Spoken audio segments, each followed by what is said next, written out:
Porque, y esto me lo dijeron a mí hace poco, reportando en la mañana, y cada vez que el senador avanzaba en su declaración se les iba apretando más la guata.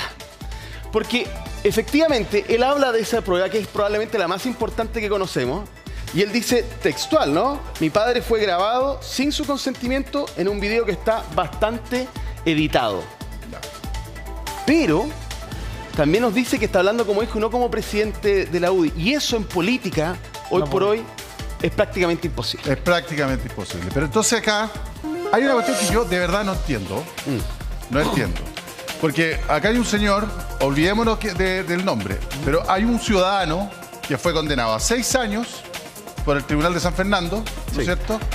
De prisión efectiva, y que hoy día está en su casa. Explícame esto, Claudio, porque yo no lo entiendo.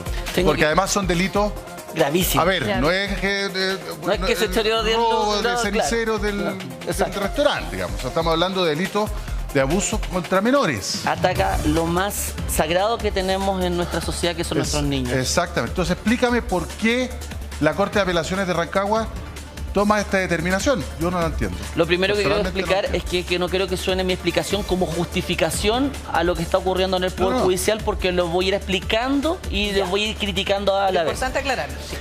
Cuando se inicia el proceso, en un principio se solicita inmediatamente la prisión preventiva del señor Macaya, Macaya padre estoy hablando, y queda en prisión preventiva. Él ingresa al centro penitenciario, está aproximadamente como un mes. Luego de eso, se reclama, como siempre se puede estar solicitando, la revisión de medidas cautelares, y eventualmente en una de esas discusiones se establece que el señor Macaya puede recuperar su libertad, porque aquí lo que habría realmente era un peligro de fuga. Y por lo tanto él, poniendo 150 millones de pesos arriba de la mesa, recupera su libertad, que esa fue la caución o la fianza que fijó el tribunal para que él tuviera un arresto domiciliario y saliera de la prisión preventiva. Ya, hasta ahí... Y ahí estaba en arresto domiciliario mientras se llevaba adelante el juicio. Pero Claudio, yo hasta ahí, mira, lo logro entender desde el punto de vista de que el Estado de Derecho siempre a todos nos garantiza que mientras el tribunal no diga que yo soy culpable, yo soy inocente. Exacto. Perfecto. Se pagaron los 150 millones, se fue para la casa. ¿Y te parece normal que una fianza sea de 150 millones de pesos? O sea, para un delito tan grave como este no debería existir ni fianza, creo yo, pero... Eso es lo que voy, o sea, ¿cómo puede...? Pero son las reglas. Pero son las reglas. Pero eso te genera un Chile 1 y un Chile 2, porque no todos tenemos 150 millones de pesos para pagar la fianza. Totalmente de acuerdo, y el empresario y todas las... El punto es, ok, él tenía los 150 millones, o la familia pagó los 150 millones, y mientras no era declarado culpable podía estar en su casa esperando la resolución del tribunal. Pero... Exactamente. Hubo resolución de un tribunal. Exacto. El tribunal lo declaró culpable y después le dio una sentencia de 6 años de prisión efectiva. Y yo no entiendo, mucha gente en este minuto debe estar pensando lo mismo que yo probablemente, ¿por qué el señor está en su casa? Voy de nuevo. Le leen la sentencia, le dicen, señor, porque acuérdese que hay un veredicto que establece si es inocente o culpable. El veredicto dice es culpable. A los días posteriores se lee la sentencia. Y la sentencia dice, usted, señor, es culpable y tiene que cumplir una condena de 6 años. Lo importante es que desde esta fecha, esta audiencia, se cuenta el plazo para presentar los recursos. Eso mantengámoslo ahí guardado en la cabeza. ¿Qué es lo que pasó? Que cuando se dicta esta audiencia, recuerden que el señor Macaya estaba con arresto domiciliario.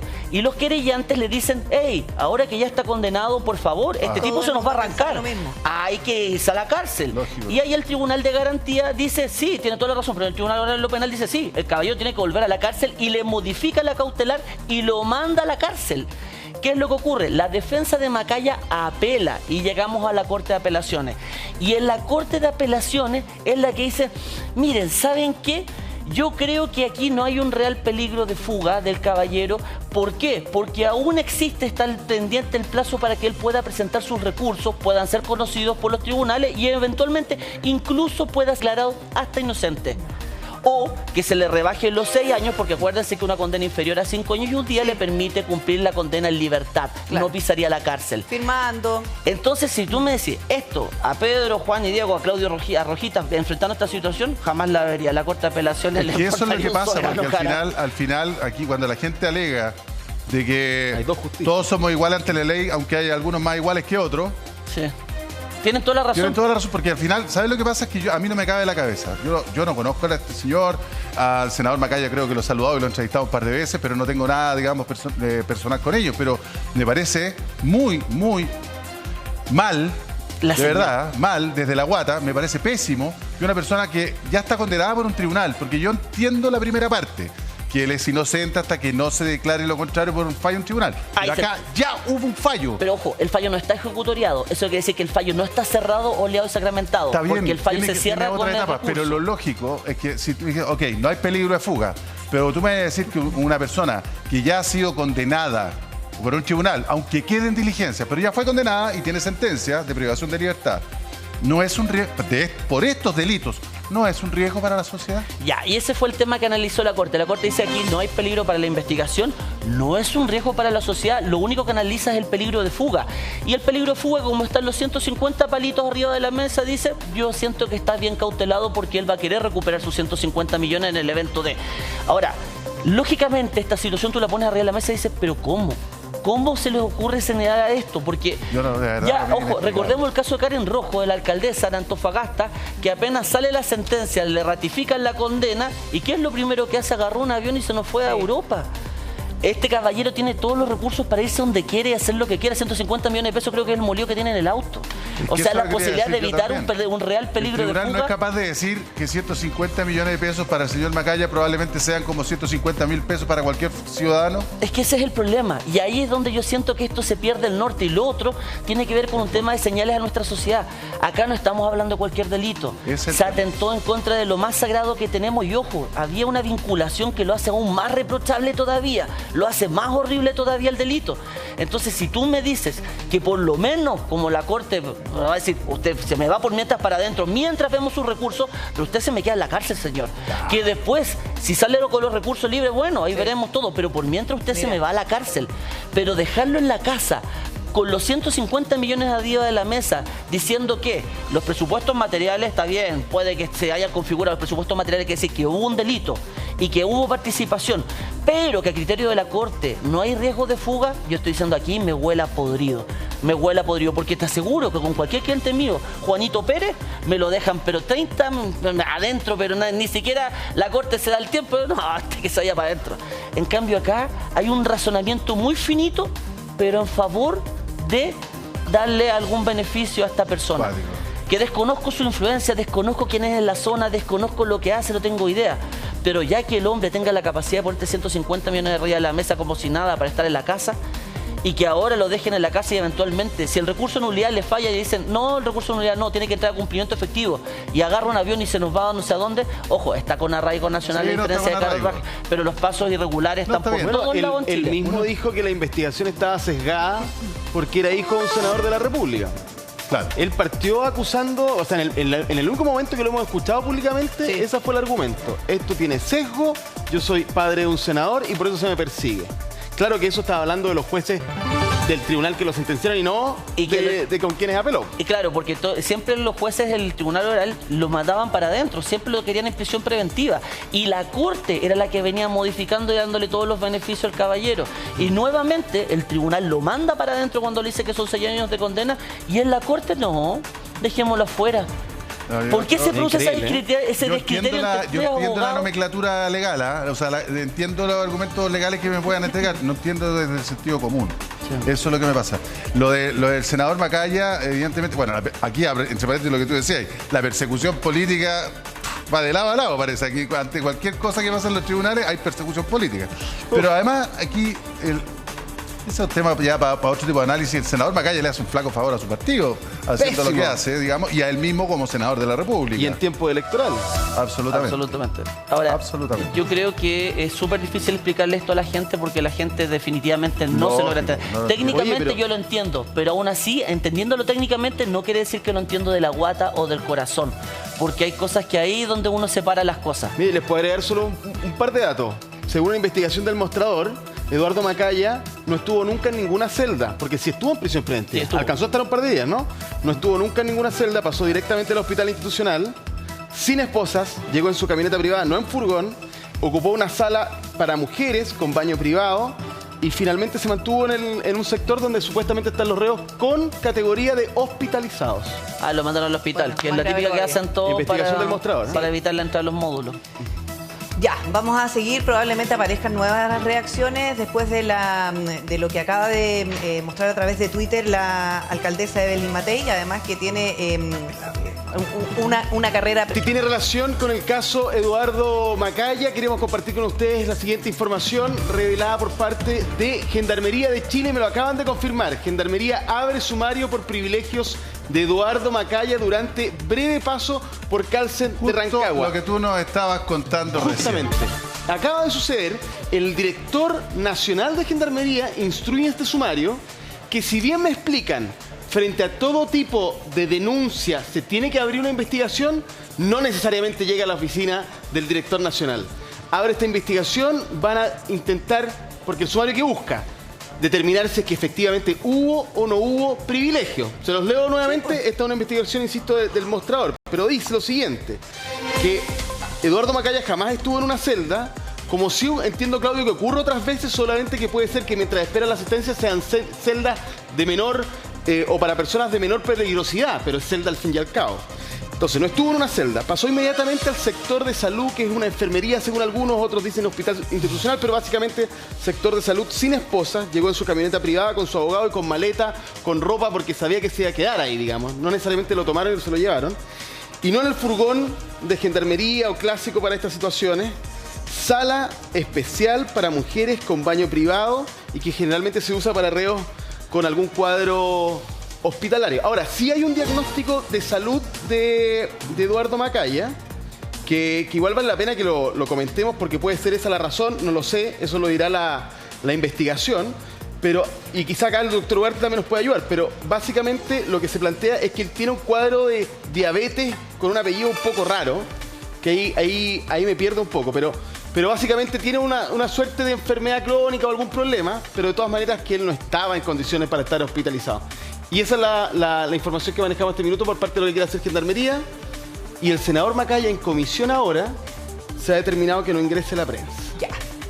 Ahí estamos viendo las repercusiones también, cómo esto está afectando su labor en el Parlamento. Del senador, claro que sí. Le está afectando también en su vocería como líder del partido. Esta es la imagen, ahí está. Aquí estamos viendo la imagen de cuando se cierra la puerta a la prensa en una comisión y se le impide el acceso a la prensa en general. Por lo tanto, aquí ya tiene otro tipo de complicaciones en su labor. Porque normalmente la prensa, para que se entienda en el trabajo legislativo, puede estar dentro, generalmente, hay casos especiales, particularmente de la seguridad nacional, pero hay otros casos, tú puedes estar ahí, callado, con tu cámara, sin moverte, no hay problema generalmente. También se puede solicitar que no esté, pero justamente ahora. Justamente ahora. Bueno, ahí está el comunicado entonces a propósito de lo que nos revelaba Francesco, de lo que había publicado el diario El Mostrador, a propósito de los presuntos privilegios. Voy a decir presuntos porque tiene que haber una investigación. Cubillos, candidata de la UDI y Chile Vamos y republicanos para la alcaldía de Las Condes, ya le quitó el piso. Dijo, uno no se puede desdoblar en un tema como este. Es decir, no puede ser hijo y presidente de la UDI al mismo tiempo. Habló también Isabel Pla, por ejemplo, parte de la directiva del partido. Y si bien saludó a su amigo Macaya, dijo en la radio del 13, agrega que, chuta, igual es complicado porque además a la UDI se acostumbra a atacarla por casos como estos, en pleno momento electoral. Entonces, evidentemente, y para qué decir, y lo comentábamos en la pausa, los ataques a Evelyn Matei, que los están haciendo todos en el oficialismo para justamente dañar esa candidatura. Sí, y que puede ser la más dañada si es que esto sigue escalando. Ahora, cuando tú nos mencionabas los privilegios que aparecen en este artículo del diario El Mostrador, ¿cuáles serían esos privilegios para tenerlos bien claros y por qué además se abre, que es la razón por la que se abre este sumario en Gendarmería? Y sumario que ahora el ministro Cordero dijo que también fue parte de lo que ellos solicitaron y que corresponde que se haga. Bueno, pero toda denuncia siempre hay un sumario. Ya habló sobre esto el ministro. Habló sobre esto el ministro. Pero el tema aquí es que haya alcanzado lo más alto en Gendarmería y en el Ministerio de Justicia. Mira, primero que nada que Eduardo Macaya jamás habría estado en una celda. Esa es la principal denuncia que se hace en este artículo del diario El Mostrador. Que habría pasado derechamente al llegar al sector de salud de este centro penitenciario. Sin esposas. Ahí hay que ver el tema del protocolo, si tenía o no que tener esposa. Que llega en la camioneta privada y no en un furgón de gendarmería. Que termina en una sala con baño privado y en un lugar, particularmente para mujeres, pero lo más importante que suele ser necesariamente o tiene plazas, digamos, para personas que tengan que estar hospitalizadas. Claro. Mira, entre otras cosas. Solamente para tener más detalles de la investigación que se abre y que por supuesto van a averiguar esto, él ingresó a la cárcel de Rancagua el viernes pasado alrededor de las 5 de la tarde para cumplir con la prisión preventiva interpuesta por el Tribunal Oral en lo Penal de San Fernando. Luego de escuchar este veredicto judicial en su domicilio, que eso ya llamaba la atención que el veredicto lo escuchara por Zoom, considerando que la pena iba a ser más de 5 años, ¿cierto? Ahora, llegó al recinto sin esposas, en una camioneta particular, como nos dices tú, Francesco, ingresando por un hall de acceso, siendo recibido por el jefe interno de la unidad. Claro. Y antes de llegar, él ya sabía que se iba a ir directo al hospital, lo que es algo bastante atípico porque los internos no saben su destino hasta que llegan al módulo de imputados y se les hace la clasificación. A diferencia de los demás reos, él se habría saltado la exhaustiva revisión. Eso es cierto. A la que se someten los nuevos internos y habría sido derivado directamente al hospital penitenciario, trasladando él mismo sus pertenencias personales, una diferencia abismal, aseguran, respecto a cualquier reo común y corriente. ¿Tú habías escuchado algo así, Claudio? Un traslado, un ingreso de Real VIP. De Real. Le faltó que le pusiera la pulserita solamente para tener acceso a algún tipo de hostelería más exclusiva. Realmente se me cae la cara de vergüenza que el sistema está operando así. A ver, en primer término, efectivamente, dentro de todos los recintos penitenciarios existe lo que se denomina la enfermería. Y en enfermería lo que tienen es para atender rápidamente a todos aquellos privados de libertad que son víctimas de alguna agresión, que pongan en riesgo su vida, porque los primeros problemas de tratamientos. salud, un infarto. Exactamente, y para luego llevarlo a un centro de atención hospitalaria definitivo. Entonces la enfermería, la verdad, cuenta con pocas plazas. Y esta enfermería se ocupa para casos extremos, o sea, para gente que realmente está descompensada, sufriendo un infarto. Imagínense ustedes, yo no soy doctor, pero si ustedes me preguntan, cualquier persona que llega caminando con un bolsito en la mano, no creo que tenga un cuadro clínico necesario para estar en una enfermería, porque la enfermería, como les digo, es para casos de extrema gravedad. Gente que está descompensada, gente que está en peligro de su vida. ¿Por qué? Porque si esa persona muere dentro del recinto penitenciario, es responsabilidad de Gendarmería. Entonces Gendarmería se preocupa, este caballero tiene riesgo de muerte, sí, a la enfermería al tiro. ¿Cuál es el problema acá? Que si nosotros hacemos un análisis de cómo se enfrentó todo esto, de cómo se llevó, yo creo que cualquier doctor te diría, y ahí viene la lógica, aquí no hay riesgo de vida en ningún caso. Un paciente que puede tener una diabetes, más o menos complicada, todo, con los debidos medicamentos y todo puede estar perfecto. Pero puede, por ejemplo, la defensa, una vez que le da la prisión preventiva, conseguirse un informe médico que diga que tiene que estar resguardada su salud porque sufre problemas. Es que aquí aparece algo así. Mira, dice aquí, el mostrador tuvo acceso a un informe interno de la unidad de salud que asegura que Macaya habría sido ingresado por Gendarmería bajo condición estable y que su diagnóstico sería de diabético hiposódico. Hiposódico. Ahí necesitaría el apoyo del doctor Ugarte, pero Gendarmería estaba al tanto de esto que no sé muy bien lo que es, pero básicamente que tiene una enfermedad o que enfrenta alguna situación de salud. La pregunta es si por eso tiene la calidad de estar hospitalizado o no. Porque no sale de allí, nunca abandona el área de salud, digamos. Te lo respondo súper simple. ¿Estaba en riesgo su vida por tener esa calidad médica? Yo creo que no. Yo creo que no. Por algo llegó caminando con sus pertenencias en la mano. Por supuesto. Y por otro lado también se salta todo el tema de la clasificación de los reos. O sea, nadie llega a un centro penitenciario sabiendo realmente dónde va a ir. Porque viene la clasificación y luego tienes que ver los módulos disponibles para luego ver cuál es la aplicación que se hace. ¿Sí? Ya, es que hay un funcionario de Gendarmería que agrega lo siguiente. Y aquí quizás está parte de la explicación que no sería la primera persona. De la publicación del mostrador. Dice, de la publicación del mostrador. Generalmente este procedimiento se hace con personajes de alta connotación pública, hasta que algún tribunal entrega la orden definitiva de traslados a módulo en particular, como fue con el exalcalde de Rancagua, que llegó al mismo recinto por delitos asociados a corrupción. Se merece directamente entonces el sumario administrativo, porque se está saltando todo el procedimiento. ¿Y qué es lo que logran hacer con esto? Dejar en enfermería, que los tienes en un lugar aislado, no ingresan a los módulos, les tienes un tratamiento VIP, se quedan en la camita acostados, tienen baño privado. O sea, nunca sintieron realmente que pasaron por la cárcel estas personas que tienen este tratamiento. Sí, es que son los mismos funcionarios que dicen que los privilegios de Macaya al interior del penal no son nuevos.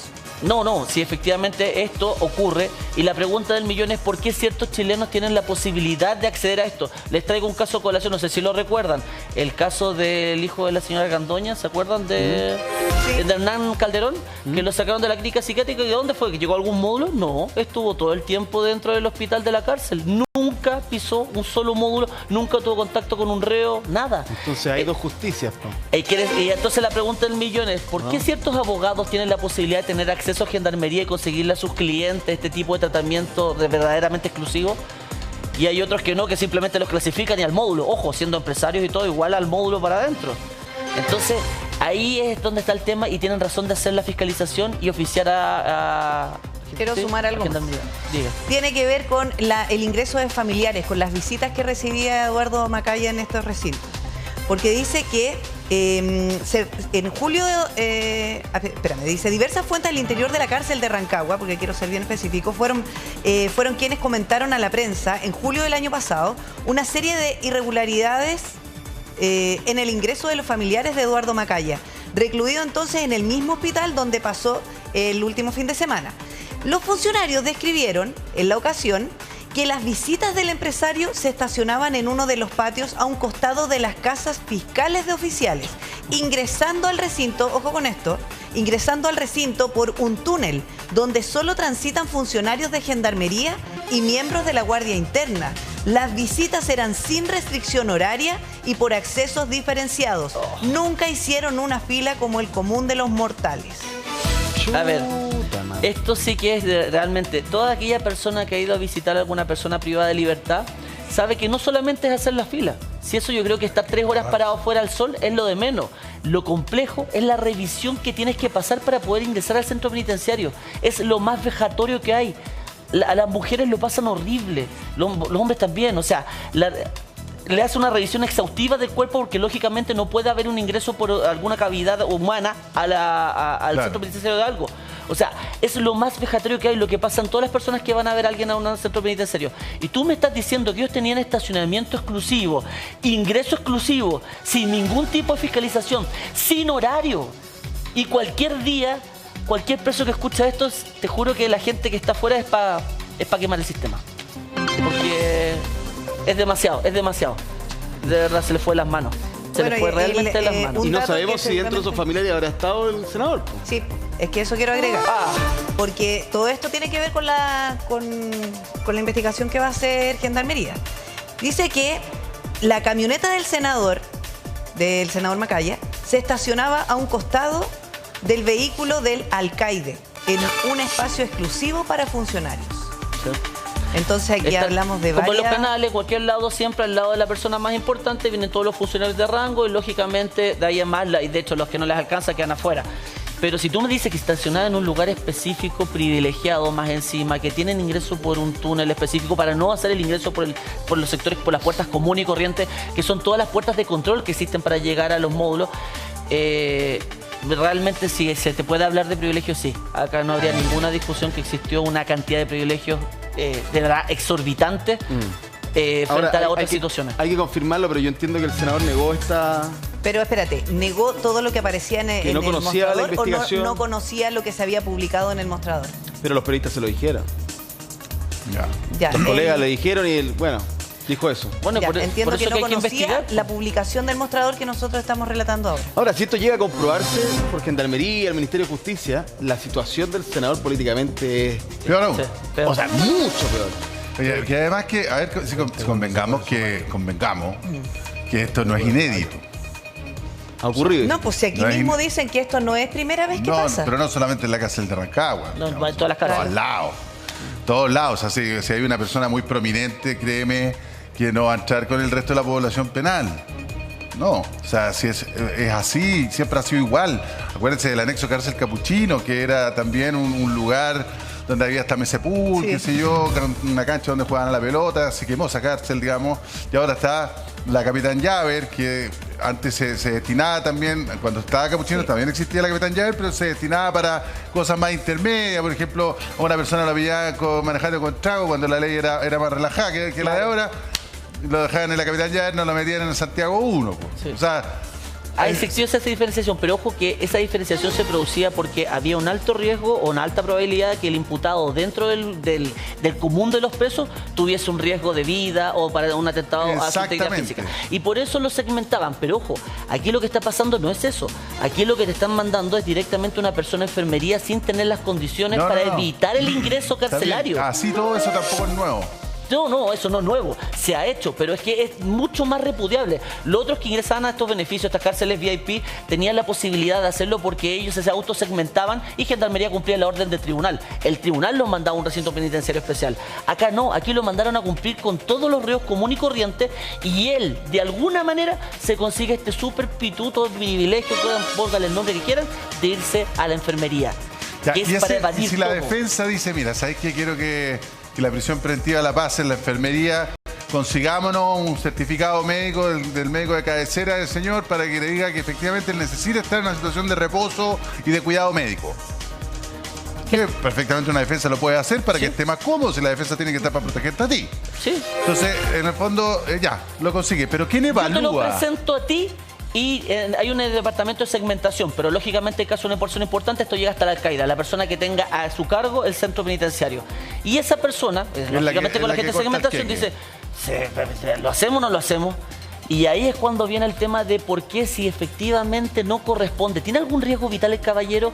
¿Va a sufrir un infarto? ¿La descompensación le va a causar la muerte? O sea, si él no está con sus medicamentos, o sea, ¿es tan peligroso que ingrese al módulo? Y ojo, que está bien, que puede haber sido que sí, pero si lo juntas a las otras cosas que cuenta el mostrador, tú dices esto se le fue de las manos. Bueno, realmente se le fue de las manos. Pero iniciado el sumario, las conclusiones, ¿qué implicancias pueden tener? Básicamente que hay que establecer las responsabilidades administrativas de todos aquellos funcionarios que participaron en segmentación y que tomaron la decisión de que un imputado que no le... Primero determinar si efectivamente correspondía o no correspondía el ingreso a enfermería de este imputado. Y luego, si no correspondía, establecer las responsabilidades de por qué se determinó que se ingresara. ¿Recibieron algún tipo de pago? ¿Recibieron algún tipo de beneficio? ¿Quién tomó la decisión definitiva? ¿Quién fue el que cortó el queque en el centro penitenciario y que dijo sí, a este caballero alfombra roja y al resto todos a los módulos? Vamos. ¿Quién hizo esa diferenciación y por qué? Y eso es lo que hay que determinar. Ojo, que eso es una sanción administrativa, pero lógicamente esto viene con una cola política tremenda, Francesco. ¿Pero solo administrativa no podría terminar en algo distinto? Si eventualmente había una contraprestación monetaria, podríamos tener un delito de cohecho, podríamos tener alguna figura delictual. Pero en principio yo quiero pensar que solamente esto fue que a algunos gendarmes les dio miedo todo esto, que viene un senador, viene el empresario más grande de la zona y todos se van así como, chuta, ¿qué hacemos con el patrón, el dueño del campo, el dueño de todo el mundo? Pero si todo el mundo en esta zona trabaja para él. Pero sería súper injusto que finalmente terminen pagando el pato los gendarmes que reciben órdenes. Por eso es que es súper importante. Si vamos a cortar el hilo por lo más delgado, no va a llegar a nada. Sí, pues hay una responsabilidad de mando. Pero esto es a raíz de lo que tú decías recién, esto es justo lo que piensan las personas de casos como este. Un hombre poderoso, senador de la República, que defiende a una persona, a un familiar y condenado. O que lo ayuda. Así se lee. Claro. Se tiene que demostrar, se tiene que investigar, pero eso es lo que se está leyendo de este caso. ¿Se complicó el caso? En lo político, digo. Pero lo que pasa es que más el caso en lo político con todo esto que muestra. Pero absolutamente. ¿Cómo tú vas a desconocer la posibilidad? ¿Por qué tú como senador vas a permitir que un familiar tuyo, alguien tenga este tipo de beneficios frente a la diferencia de otras personas? Supuestamente tú abogas por la igualdad ante la ley, por todos los principios constitucionales, el Estado de Derecho, eres presidente de un partido político. ¿Cómo te pasan los principios básicos del Estado de Derecho por cualquier parte y gozas de todos esos privilegios solamente ¿por qué? ¿Porque es tu padre ahora el imputado? Entonces tenemos un discurso que suena muy bonito, pero en los hechos va a mí con la alfombra roja. Y eso es lo que duele. Claro. Don Guillermo. Lo que pasa es que el sumario, si uno viese el sumario, debía ser unos par de declaraciones a los gendarmes que tuvieron esos días. Esto no debería ser muy largo. Pero aquí lo más probable es que este sumario vaya a durar lo suficiente como para que ya nos olvidemos. Y eso se puede hacer con prórroga. Y lo otro que no se pueden pronunciar con respecto a delito dentro del sumario. Es decir, solamente tema administrativo. Tiene toda la razón. Entonces no nos vamos a enterar en qué terminó el sumario. La tarde. Por supuesto. Bueno, parte de la injusticia del sistema. O sea, si hemos visto esto, claramente se dilata el sumario. Sí. Mire, vamos a seguir analizando esto. Está el caso de Eduardo Macaya, cuyo hijo es senador de la República y es presidente de la UDI. un partido importante de la política chilena hace muchos años, ustedes lo saben. ¿Cuál es el punto aquí? Porque ahí yo le he estado preguntando a varios en la UDI qué se puede hacer con esto, porque evidentemente hay algunos que han salido a apoyar al senador porque tienen una afinidad, tienen una amistad o porque han trabajado mucho tiempo. Recuerden ustedes que el senador le tocó presidir el partido cuando tiene que renunciar en ese entonces el diputado Silva por el tema Penta. O sea, sabe de crisis, sabe de presiones internas para buscar renuncias, pero según lo que me comentan aquí, tiene muy poco margen. Ya. Tiene muy poco margen de juego, porque en otros casos, miren, voy a buscar inmediatamente una no les puedo decir quién me lo dice, pero sí les puedo decir básicamente cómo se toman esto. Cuando te presionan demasiado por un ataque, me lo comentan incluso integrantes de ese partido, uno puede dejar la presidencia, pero la pregunta es, ¿qué dices tú? ¿Cuál es la frase con la que te despides? Porque cuando te atacan a ti, que puede ser en política que ocurra, que se creían contra ti por algo, tú dices, bueno, voy a salir a defenderme y quiero dejar de lado a mi partido, no lo quiero perjudicar. Pero en este caso no se está defendiendo él. Está defendiendo a un tercero que es familiar y que está condenado. Entonces la frase de salida también es complicada. Bueno, a ver, la frase de salida es complicada, pero él acaba de hacer un mea culpa respecto del error que comete. Y estos errores, él lo comete, lo dice él lo dijo recién el senador, que efectivamente le había cometido un error, porque en su calidad de senador la dejó a un lado y habló como hijo. Pero no es probablemente separable. Uno entiende que el sentimiento del senador Macaya como hijo, ver a su padre en estas circunstancias, no debe ser fácil para nadie, evidentemente, ¿lo entiende? Pero él es senador y es presidente de un partido. Entonces, estos errores, evidentemente, lo perjudican su rol como presidente del partido y también como miembro del Senado. Pero más allá de eso, la frase de salida puede ser perfectamente, ¿sabe qué? Esto familiarmente me ha afectado lo suficiente que podría generarle un daño a los intereses del partido y yo ante eso prefiero dar un paso al costado. Esa sería una situación súper noble. Ahora, ¿eso es lo que tiene que hacer? No nos toca a nosotros evaluar si es lo que tiene que hacer. Eso lo tiene que evaluar él con su partido. Claro. Evidentemente. Pero yo me imagino que dentro del partido ya hay algunos que están... Hay de las dos, evidentemente de los que piensan que esto tiene que darse un término luego, no van a salir ahora públicamente a hacerlo. Pero en política tú sabes que aguantáis un rato. Cuando ya te empezáis a ver perjudicado, salí a hablar. Pero sí ha tenido voces de apoyo. Me acaban de decir que, por ejemplo, la senadora Luce Despergen en el Congreso dice él no está inhabilitado para seguir siendo presidente de la UDI. Por supuesto. Ya dijo, me equivoqué, él cuenta con la legitimidad porque fue elegido democráticamente en la interna de esa tienda. Yo escuchaba en la mañana, como yo les decía, Isabel Pla, que decía, pucha, lamentablemente somos un partido al cual lo atacan mucho cuando hay estos casos, a diferencia de otros. Ello pondría quizás cierta duda, porque también, por ejemplo, en el PS, cuando no fueron muy claros con respecto al alcalde de San Ramón en su minuto, Aguilera, oye, vivieron las penas del infierno. Porque la política suele ser muy lenta para reaccionar frente a estas cosas. Pero ¿sabes qué pasa? Que no es cuestionable su labor como presidente de la UDI ni tampoco su labor como senador, porque claro, el tema es que la situación que está enfrentando lo complica a él, porque a él lo invitan a una entrevista como presidente de la UDI y termina hablando de la situación de su padre. Claro. Hoy día estaba en una comisión, no tenemos idea de qué era, pero termina hablando de la situación de su padre. Entonces no solamente lo complica a él en estas declaraciones cuando tú dices, mira, es probable que hoy día no veamos más reacciones. El tema es que la presión mediática va a hacer que ellos también se vean expuestos y obligados a hablar hoy día o la próxima vez que se encuentren con los periodistas. Entonces es una situación que complica mucho. Claudio. Sí, lo que pasa es que según lo que tú señalas, para mí sí su figura de senador se ve complicada como legislador. ¿Por qué? Cuando él cuestiona los videos diciendo que estarían editados y que son la prueba madre, ojo, de los 4 hechos que se le imputan solamente se le condenan por 2 porque tenían los videos como respaldo. O sea, hay víctimas a las cuales no se les creyó su palabra. Por lo tanto, tú lo que estás diciendo en buen chileno, estas víctimas mienten. Entonces, si un senador, un legislador de la República piensa que las víctimas mienten en un proceso y que de esa forma se obtienen sentencias injustas, O que eventualmente, cuando haya que legislar algún proyecto de ley que tenga que ver con este tipo de materias, tú vas a aflojar la mano o la vas a endurecer para evitar que vivir o que alguien viva lo que viviste tú en carne propia. Yo digo, hey, no pues, siempre del lado de la víctima, siempre entendiendo el dolor. No, sí, eso estamos de acuerdo. Entonces, sí. ahí es donde yo siento que él como legislador también pierde mi confianza. Pero fíjate que lo que hace decir lo que dijo, que él reconoce el error, es precisamente de lo que está hablando la PRI, porque la PRI está diciendo lo siguiente. Entrevistamos al senador Macaya, porque ¿cuál es la estrategia de la UDI para enfrentar la elección municipal? Pero siempre va a estar la pregunta en relación con el padre. Y va a ser muy raro. Que no tiene nada que ver con su rol de presidente de la UDI y ni de su rol de senador. Pero es una pregunta personal. Cuando a ti te persigue algo fuera, mira, el propio ministro de la Vivienda, lo que pasó con el caso Fundaciones y todo lo que pasó con los allanamientos y las cuestiones, ¿alguien le preguntaba cuál era la política habitacional que iba a enfrentar ahora cada vez que lo entrevistaba a la prensa? Empaña todo llegaban el a trabajo. preguntarle si iba a renunciar o no iba a renunciar. Sí. Si él tenía responsabilidad o no tenía responsabilidad. Nos pasamos 2 meses con eso.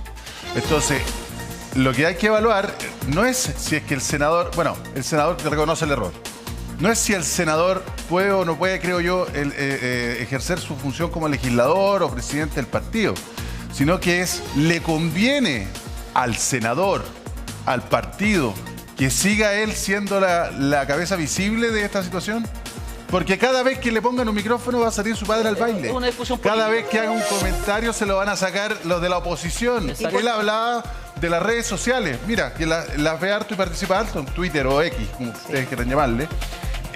Y él, claro, lee eso y le afecta. Por eso también le cuesta probablemente separar su rol político con su rol de hijo en esta causa. Tanto es así que él tuvo un enfrentamiento en redes con la ministra de la Mujer, Antonio Claro. Orellana. Sí, y la mencionó también en su declaración. mencionó. Claro, pero el punto es que esto va escalando. Sí. Porque hay ciertas críticas con si Antonio Orellana tenía o no que referirse al caso. Y hay algunos dicen oportunismo político. Salió al tiro a atacar a Macaya, quien sea. Es debatible. Yo creo que como ministra de la Mujer tenía que decir algo. Pero el tema es que de eso esto se convierte en una pugna, un 1 a 1 por redes. Y fue en entrevistas, porque él habló en una radio, ella habló en un canal de televisión de noticias. Entonces va escalando. Tanto así que miren, información de último minuto. A ver. Renovación Nacional, partido de la coalición de la cual participa el senador Macaya, dice a través de su mesa directiva: queremos manifestar nuestro más profundo compromiso con la protección y el bienestar de las víctimas. No lo voy a leer todo, pero para que se entienda. Cuando se trata de niñas, niños y adolescentes, reconocemos y respetamos los fallos de la justicia. Queremos expresar nuestra solidaridad con las víctimas. O sea, a ver, no está hablando necesariamente del senador, Es muy similar sino de su padre. Es muy similar al tuit de la alcaldesa de Belín Matei. Claro, pero cuando ¿por qué está ocurriendo ahora esto? Porque estamos metidos en una pugna comunicacional y política Pero ahora. por supuesto. Pues. Pero mira, Todos y se además quieren lavar las manos Francesco, ahora. Si nadie quiere ser amigo ahora, políticamente es lo lógico que van a hacer todos. Y ojo, pero está bien. Había que estar con las víctimas. Había que mandar señales de decir, hay que creerle a las víctimas. Y eso es lo que hay que hacer. No, sin eso yo creo que nadie se pierde. Sí. Sino, lo que estamos ahora como hablando y analizando es políticamente cómo queda el senador Macaya. La exposición mediática. Exacto.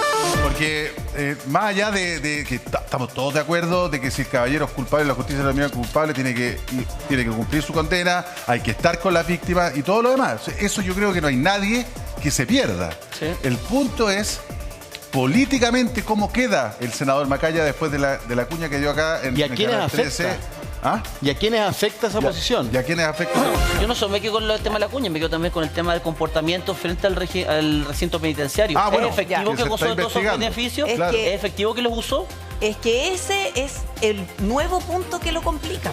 Y yo creo que eso también, y puede ser incluso más grave todavía, porque parte de lo que se veía durante todo el procedimiento, porque ni siquiera es como que ya, esto está zanjado, demos vuelta a la página, miremos para adelante. No, pues todavía continúa el proceso, todavía quedan acciones judiciales que tenemos que esperar. Entonces va a ser muy difícil sacarse los micrófonos de encima, porque una cosa es que una persona decida no hablar, pero si te preguntan en vivo, si te preguntan en una entrevista a una radio, si te preguntan a cualquier parlamentario Caminando o en el pasillo. o de su sector, a cualquiera, a todos les van a preguntar hoy día cuando los pillan a la salida de una comisión.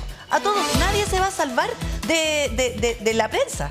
Entonces, más allá de que quieran o no referirse, va a ser muy difícil evadir esas preguntas. No, claro, y como tú decías, ¿de qué se trató la comisión que estuvo hoy día el senador Macaya en la mañana? Es que De mira, salud, pero... ¿Pero por qué, eso. qué tema se tocó? No empaña tengo idea. todo el trabajo legislativo que se puede hacer por estos días y incluso el trabajo en un año electoral.